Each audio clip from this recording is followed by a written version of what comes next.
आपली बातमी सांगलीच्या मिरजेमधील गणेश सतार मेकर यांनी आषाढी निमित्त खास विणेवरच विठुराया आणि रामकृष्ण हरीचा जप साकारलाय।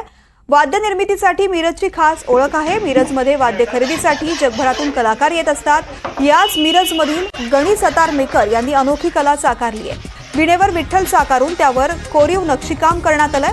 परंपरेपेक्षा काहीतरी वेगळं विठुराया चरणी अर्पण करावं या भावनेनं या विठ्ठल इथे या ठिकाणी विणेवरती साकारण्यात आलेला आहे। या विणेची वारकऱ्यांमधून मोठी मागणी वाढताना दिसतेय।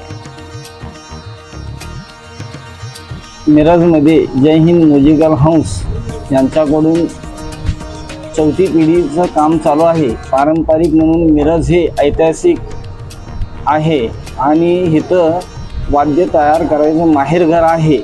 मिरजमध्ये आता आम्ही आषाढी वारीसाठी खास पहिल्यांदा जे रेग्युलर विणा चालत होते त्याच्यापेक्षा वेगळं म्हणून 4 विणे तयार केलेले आहे।